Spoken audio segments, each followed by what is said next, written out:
آپ امیجن کریں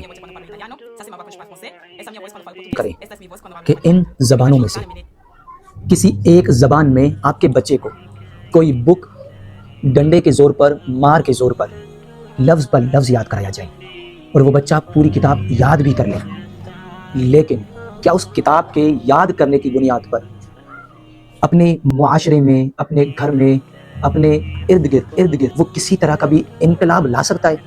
نہیں۔ کیوں؟ کیونکہ اس بچے نے اس بک کا سمجھا ہی نہیں، صرف اسے لفظ پر لفظ یاد کیا۔ بالکل ٹھیک اسی طرح مسلمان اپنے بچوں کے ساتھ بھی کر رہے ہیں، اسے ڈنڈے کے زور پر قرآن پاک یاد تو کرایا جاتا ہے، لیکن 20 سال 18 سال بچہ بالغ اور جوان ہونے کے باوجود اس بک کے اسٹرکچر کو سمجھتا ہی نہیں ہے۔ وہ 4 5 سال سے مصلی رسول پر کھڑے ہو کر اس قرآن کو لفظ پر لفظ پڑھ تو رہا ہے، لیکن اس کا ایک لفظ بھی اسے سمجھ نہیں آ رہا، اور نہ ہی کوئی لفظ اس کے جسم میں، روح میں، دل میں، دماغ میں داخل ہو رہا ہے، بلکہ وہ لفظ صرف اس کی زبان پہ جاری ہو رہے ہیں، اور وہ لفظ جب اسے سمجھ نہیں آ رہے تو وہ کسی کو سمجھا نہیں سکتا، جب وہ کسی کو سمجھا نہیں سکتا تو پھر وہ تبدیلی نہیں لا سکتا۔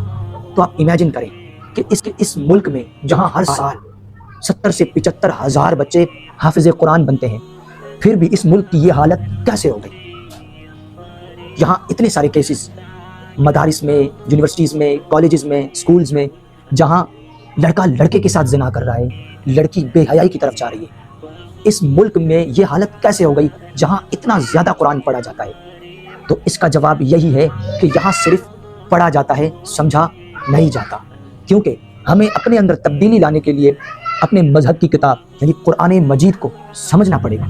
قرآن مجید کو پڑھنے سے پہلے یہ بات سمجھنا بہت ضروری ہے کہ یہ قرآن کب، کہاں، کیسے، کیوں نازل ہوا اور کس پر نازل ہوا۔